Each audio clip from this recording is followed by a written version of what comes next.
Salut tout le monde. Aujourd'hui, on part pour une mission spéciale brevet. On va décortiquer ensemble la puissance et l'énergie électrique. C'est un chapitre super important, mais promis, à la fin de cette explication, vous allez voir, ça va devenir un jeu d'enfant. Allez, on attaque direct avec une énigme que tout le monde se pose à la maison. C'est le genre de question qui peut tout à fait tomber au brevet. Un cycle plus long, qui consomme moins d'énergie, ça paraît complètement dingue, non? Eh bien, c'est ce mystère qu'on va résoudre ensemble aujourd'hui. Alors, regardons ça de plus près. La notice est formelle. Le mode éco, c'est 162 minutes pour 1,05 kWh. Le mode normal, lui, est plus rapide, 110 minutes, mais il consomme 1,5 kWh. C'est bien la preuve. Plus long ne veut pas forcément dire plus gourmand en énergie. Mais alors, comment c'est possible ? Pour y voir clair, on va faire comme les vrais scientifiques, étape par étape.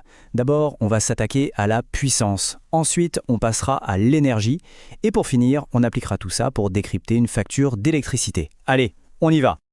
Première étape de notre mission, la puissance. On voit ce mot « watt » partout, sur nos téléphones, nos appareils ménagers. Mais au fond, ça veut dire quoi un watt ?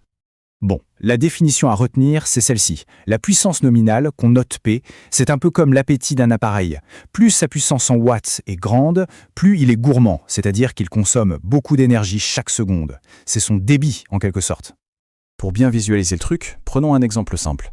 En four, c'est environ 1200 watts. Une ampoule, c'est 20 watts. Ça veut dire qu'à chaque seconde, le four consomme 60 fois plus d'énergie que l'ampoule. C'est énorme.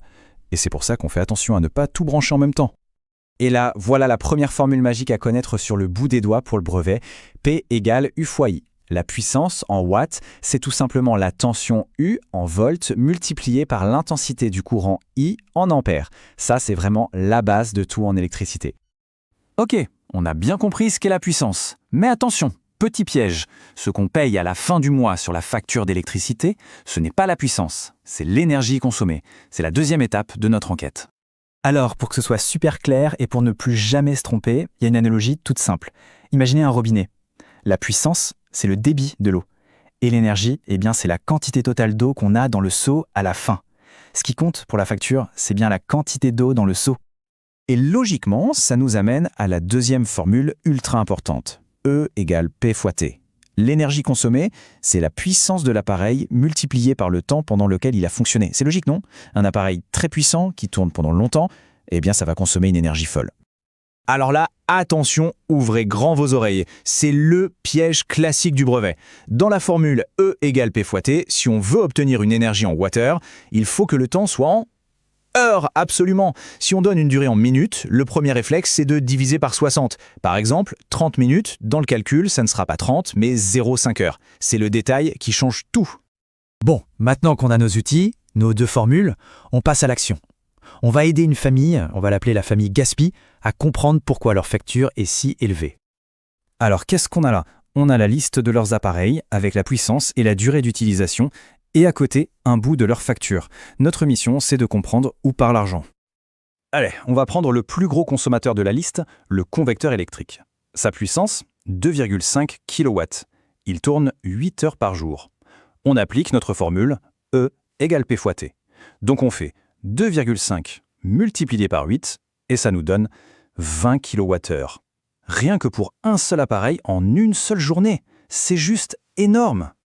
Maintenant, regardez bien ça, c'est super important. Pour avoir la même quantité de lumière, une vieille ampoule à filament a besoin de 100 watts. Une ampoule plus moderne, une fluo compacte, n'a besoin que de 20 watts. La conclusion, elle est simple, la nouvelle ampoule consomme 5 fois moins d'énergie. C'est ça l'efficacité énergétique. C'est le genre de petit changement qui peut faire une énorme différence sur la facture. Ok, on souffle un peu. On arrive à la fin de la mission. C'est le moment de la synthèse spéciale brevet.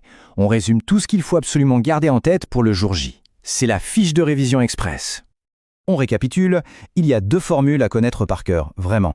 La puissance, P égale U fois I, et l'énergie, E égale P fois T. Si on maîtrise ça, on a déjà la clé de la plupart des exercices sur ce thème. Et la deuxième chose, aussi importante que les formules, ce sont les unités. Un bon calcul avec la mauvaise unité à la fin, c'est la moitié des points qui s'envolent. Donc on vérifie toujours la puissance en watts, la tension en volts, l'intensité en ampères et surtout le temps en heures pour avoir des wattheures. C'est l'unité qu'on voit sur toutes les factures. Allez, petit test rapide, type brevet pour voir si on a bien suivi. Pour calculer l'énergie E, est-ce qu'on utilise la relation A, B ou chez?